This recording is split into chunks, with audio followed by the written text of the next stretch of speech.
Alright, back again, Luke here, and I just got back from Hardhaus, and I figured I'd show you some of the things that I picked up here. And in no particular order. I tell you one thing though, definitely I miss having a car. That was a bit of a hike there, going out there by train, and then bringing all this stuff on the train.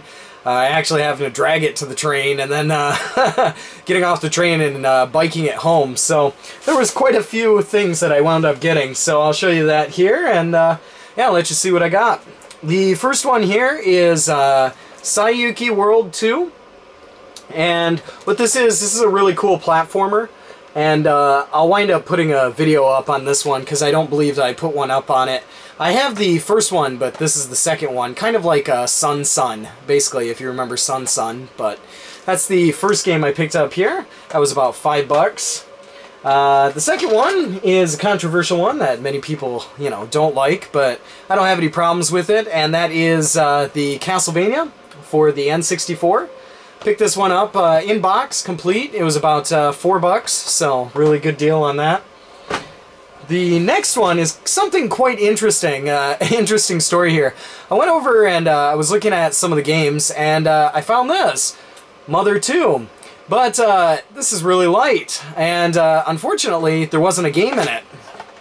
And it's not a big deal, but somebody had taken the game and the instructions. So I told the guy, I'm like, okay, this thing says like $5 on it. Is it $5? He's like, no, it looks like somebody took the game. So yeah, you can have the box for free. Luckily, I already have another copy of this game, and I have a manual. I just don't have a box for it. So, bing! Got a free box here. A lot of the guys at Hardhaus, too, they know me quite well. So some of the guys, if I talk to them a little bit, they'll tell me about some things that they've gotten in, or some, you know, some really rare stuff that they're planning on getting in. One other thing that I picked up here, kind of moving on to systems, like I said, this is going to be in no particular order. This one was $5, and this is a CF2700 National MSX PC. Now, this MSX, there's no telling if it works or not, because as you can see here, somebody has cut the cord on it. And, you know, I really hate it when they do that stuff, but it was probably something that somebody threw out. They figured it was no good. I don't know, maybe it really is not working, I'm not sure, but we'll see what we can do. I bought a cable as well, so I'm going to take this thing apart and try and get it working again. You know, as long as it wants to come back to life, I'm willing to bring it back. So that's one. And this is a beast here. This thing weighs, I don't know, about a good, what, 8-9 kilos, maybe more. But yeah, it's a beast of a machine here. It says April 30th, 1985 on it. So maybe that was the last time it was used, who knows. But that's the first system there. Another system that I picked up that is in need of some repairs is this one here. This is a Victor Saturn. Not exactly the most common Saturn, but it's definitely a cool one. And it's got some scratches, wear and tear. The guy said that it didn't read discs, so we're gonna try and fix it up here, see what we can do with this. But Victor Saturn there. And let's see, what else do we get here? Couple more games here. One of these is kind of cool, and this one is Namco's Rock and Roll Racing. So for the Super Famicom, it's a really fun one. It's kind of cool to go back and play. And the next one here is Mushoal. This is a game made by Irem. It's one of the cool Irem carts too, because as you can see here, it has the little light that lights up, kind of like Spelunker does. And what's the other one? Not Road Rash, Race, something race. I can't remember. There's another one. There's a couple of them that actually have this little light in there, but this one came with the instructions as well. That one was $5, so that's the first bag out of the way. The second one, which is just as heavy and monstrous, I figured I'd do some more repairs. You know, I'm always digging the repairs. Love that stuff. This one is another Sega Saturn that has been run into the ground. If you guys can take a look at that and see what's happened with this one. It's definitely not in the best of condition whatsoever. And this guy, this one here as well, guy said that it didn't work. So we'll see what we can do here. Picked this one up for about $5 as well, so not too bad. But all of these are definitely in need of some work. Next one, another $5 monster. That's a good old PlayStation 1. Gotta love these things, or the original PlayStation, whichever you want to call it.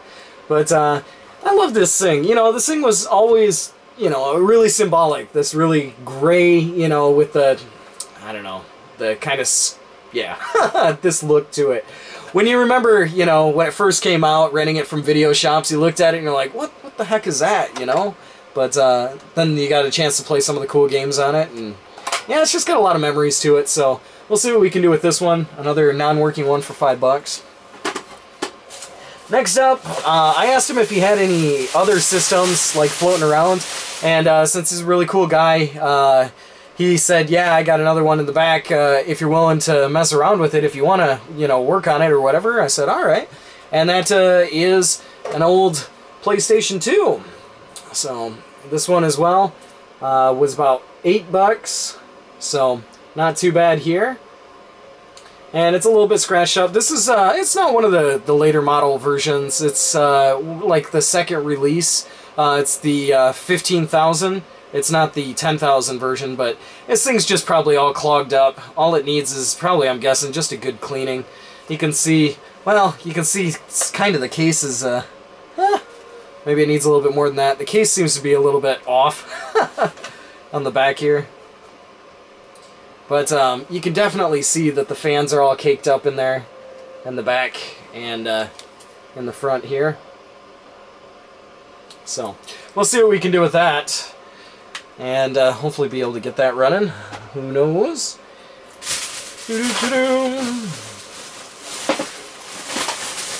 Next up, some more randomness.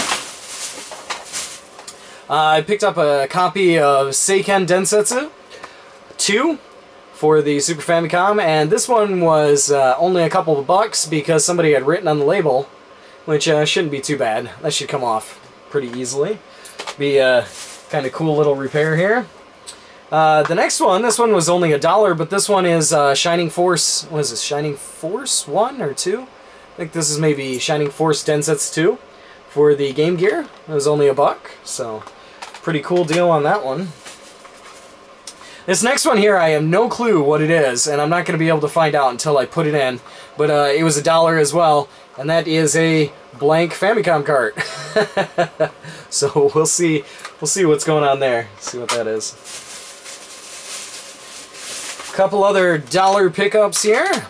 I picked up a Sega Rally Championship here for $1, and that's in the case. Picked up a Blue Stinger for $1, also in the case. Another fun one. Also picked up Grandia 2 for $1 in the case. Now this one here has a little bit of damage to the side of the case, and it looks like the instructions itself have a little bit of wear to them. Not such a big deal, but that's all there. Also picked up House of the Dead 2 here for $1. It's pretty good. This one actually does have some other sticker residue and things like that on the back. But, yeah. Some good Dreamcast games. I picked up a Sega Saturn controller here for about $3. It's a little bit yellowed. I'll see what I can do about cleaning it up though. Not the best of condition here, quite dirty, but that's one. Picked up Pilot Wing 64 here for a couple of bucks. Not too bad. Clean that one up. This one's not in too bad a shape. I picked up a pink Game Boy Pocket that is apparently in non-working condition here for about $5. I don't know if it turns on or not, but the inside looks pretty dirty on the inside. I don't know how it got dirty on the inside of that glass there, but we'll see what we can do. Something fun to mess around with. Also picked up a copy of Taruruto-kun. This is one that I put up a video on quite some time ago, maybe about 1.5 years ago. But this is a pretty cool one. And that one was a couple of bucks. I picked up a very yellowed Sega Saturn controller. You can almost see it looks kind of green here. Really, really dark yellow and gray on the side there. That was, this one was $3, so, or 300 yen. So, I don't know. If it works, that's good. If it doesn't, then we'll use it for parts here. We'll check it out. But it should be okay. I picked up a Sega Genesis original controller here for 300 yen, and that one is just one, you know, I have a couple of Sega Genesis, or Sega Mega Drive, sorry, sitting around here. Wanted to get another controller for it. And picked up a copy of ActRaiser for $1. And this one is, you know, the contact points on it look like they've never been cleaned, ever. They look really, really oxidized. I don't know if you can see in there or not. But, we'll see what we can do with this. They're really, really, really dull. It should fire up, no problem.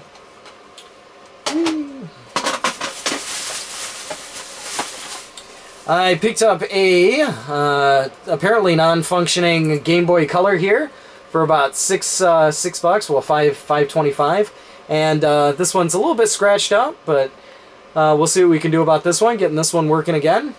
No clue as to what's going on with it. Maybe the cart connector is just dirty. Those are usually the easy fixes on here. Another one that I picked up for a couple of bucks here was good old Chrono Trigger.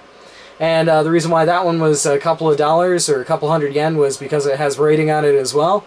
I really, really dislike that writing on the top there, but hopefully I'll be able to get it off with a little bit of some cleaning compounds. Picked up Crayola Shin-chan here for the, what is it, GameCube, or Game Gear? GameCube, yeah. The Game Gear, this one was $3, 300 yen, so not too bad. And so I picked up a couple of controllers here.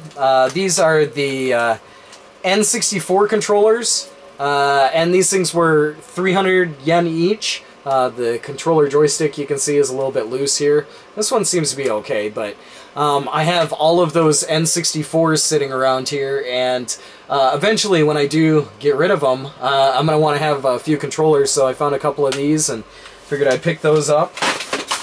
And is there anything else? Here's my cable for the MSX, so I'm going to try and see what we can do about fixing that up. And luckily enough, I was able to come across this. This is a controller for the Victor Saturn, and this one was 400 yen, or 315 yen. So, just needs a little bit of love there, and that'll come back together. Shouldn't be any problems here, and hopefully if I can get the Victor Saturn running, that'll be a nice little set. So, yeah, just wanted to share some of these pickups here with you guys. Hopefully it wasn't too boring for you. It was a bit of a pain trying to drag it all home, but it should come out pretty good. I should be able to fix up most of these systems, or all of them, hopefully, and get them up and running again. But have a few more systems that'll be saved from the grave, and yeah. But just wanted to share that with you guys. As you can see in the background here, we'll move the old camera. And you can see up here, this is, if the title will come up, probably not. This is Gunmen's Proof, and this is one that actually Pete Dorr put up, the English version. I have the Japanese version boxed here, so I figured I'd put that in the background. And over here we have Street Fighter II, the Grandmaster Challenge, playing on the Sanyo Tri 3DO.